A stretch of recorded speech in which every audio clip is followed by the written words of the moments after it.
When it comes to having really, really thick hair like this, whether the hair is a bit longer or even shorter, thinning it out is something that can be done in a simplistic way.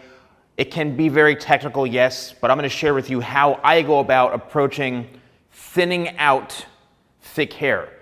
Now, make note that this is 100% straight hair. It's human hair, it's not synthetic, so it's going to react exactly like if I was cutting a human. Throughout the years, I've noticed as a professional, and also this is Technical Thursdays. This is really designed for professionals, whether you're a barber, hairstylist. Obviously, you can learn from this regardless. You can even, do this at your own risk at home if you want to on your own hair, but this is really geared towards professionals. And I've learned that removing weight from the hair, aka your hair is too thick, the client's hair is too bulky, you want to remove some weight, they complain about it being too thick in specific areas, you need to make sure you can pinpoint where those troubled areas are. Where are those thick areas and sections on their hair or on their head that are a trouble zone or an area that they are not comfortable or happy with? I utilize two different tools. The first one is the feather razor. Okay, the feather razor is a professional tool. Many of you know about this, but if you're not a hair professional, aka barber or hairstylist, and you don't have this tool, this is a must-have. Okay, it has the kind of the guard here, so it helps prevent from just slicing. I'm going like this. I'm not slicing my finger off. Okay, and you can change the blades when a new one is needed or it gets dull. Probably one of the best tools. Also, the Feather brand has something called the nape razor, which is basically a foldable straight razor, which also is really, really great. But if you want to just start getting comfortable with utilizing a razor, this is the tool to get. Down in the description, I have an affiliate link to my Amazon store, and that has all the professional tools that I use that you can find on Amazon, and I bought this on Amazon, okay? So the Feather razor. The next thing I use is a pair of thinning shears.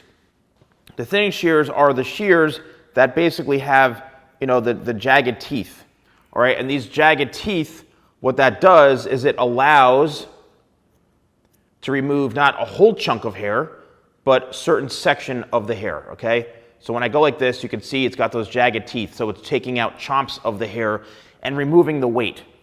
So what I like to do is, and this is 16 or 14 teeth. Wait a minute, I can't even see. It's 14 teeth. That's the one that I typically use, right? Now, what I'm going to do is start with the feather razor first.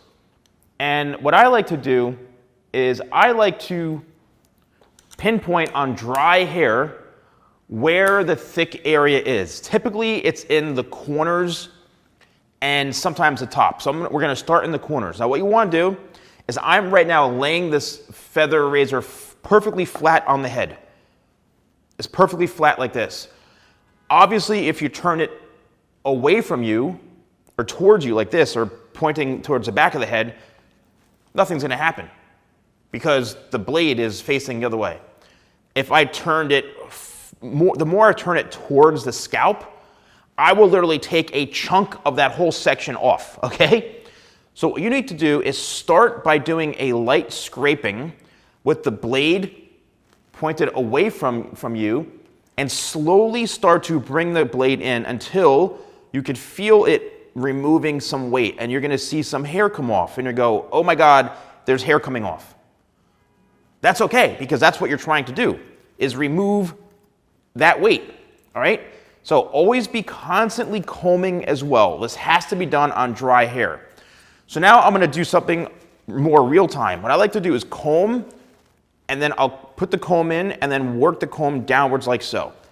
So what I'm doing is I'm condensing the bulk to make it even heavier, and then I'm going in lightly, and the more I turn the feather blade towards the hair, towards the scalp, the more hair I'm going to remove. And while I'm combing it, what that's doing is helping me see how the hair is flowing. Now this is how I would normally do it. Give it some combing, and I'm just going to be careful not to take off too much. Now, if I were to go towards the top, same thing. I'm going to comb the hair to get the knots out, and then I'm going to work the feather razor towards me. Okay, let's just say now I'm gonna go in the back. So say he goes, oh, right back here, it gets so heavy. Sure, comb, we're scraping down and getting rid of that weight. Okay, it becomes a fairly simple process that over time, you're gonna become so confident that you'll be able to apply this to any sort of situation, right? You'll be, oh yeah, someone's hair is super thick. Oh yeah, I got this, no problem.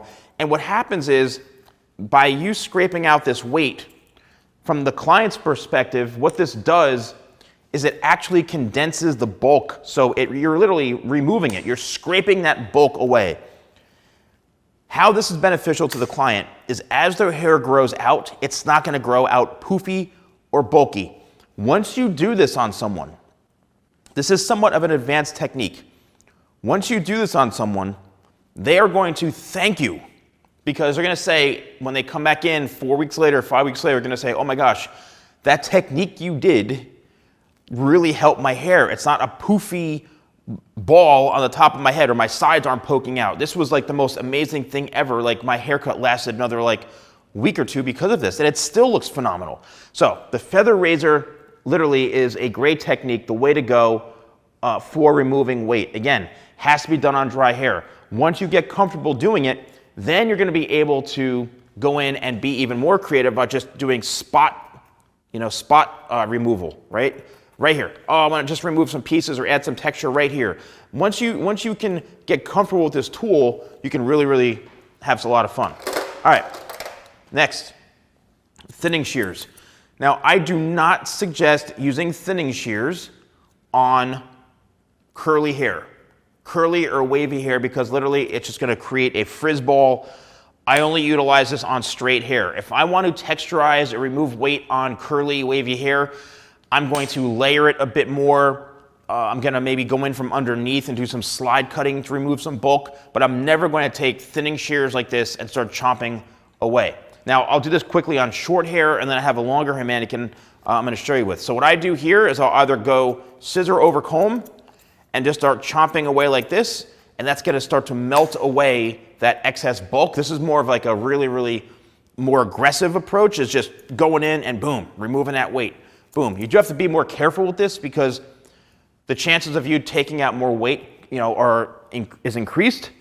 Another thing is I will go in and twist the hair like so, and I'll go in and chomp. So where you're chomping is you're chomping pretty much in the middle where that heavy weight is. I don't like to go down to the scalp, because there's a chance you can make it look like the hair is thinning, which you don't want to do. So I go from the middle or the mid shaft, and I'll do one chomp. I'll twist it, one chomp. And what this does, the reason I twist the hair is because I'm taking all that bulk and just being more efficient with my technique and my time. So it's creating more separation and more pieciness. This is also really good for someone who's got a short hairstyle like this, kind of like a faux hawk style, something that they want to have this and not have it be so heavy. I'll go in, make those chomps, and then it's going to create a lot of texture and separation without going down to the scalp to making it look like the hair is thinning. Now with this mannequin, let's just say this is a bit more of a wavy hair mannequin, and the hair, for example, is a little longer, right? The hair being a little bit longer, it's going to allow you to be a little more cautious, right? You're going to have to be a little more cautious, because you don't want to start taking tools and just chomping away at it. So let's just say you want to, have some sort of length to your hair. You want to have a little bit of that, texture. What I like to do is I'll go in from underneath and do some light slide cutting like that. So I'm going to lift the hair from underneath and just lightly do some slide cutting. Or I'll do point cutting, where I'm just lifting the hair up and just point cutting in random spots to loosen up the flow of this. It's just creating shorter pieces within, and it's going to enhance some of the wave. It's going to allow you to have more freedom. If you start using thinning shears and start chomping away and changing the texture of the pattern, or if I were to take the razor and start scraping away, it's literally thinning out that curl or that wave pattern, right? So it's going to create a frizz ball. It's going to create a mess. I personally never use tools like this on wavy hair or thinner hair to curly hair to thin it out. I never ever do that because it's just going to be a disaster. Once again, if you go in the description below and you want to utilize any of these tools, you can purchase them from my Amazon affiliate page. And also, I have in-depth haircutting tutorials that are part of my paid courses where there's no ads. It's really, really in-depth. I really get very technical, true step-by-steps with no interruptions. You can go in the description and you can see my courses, okay? It's something I really highly suggest. Well, let me know if you have any comments, if you found this video helpful. Thank you so much for watching. I'll see you soon.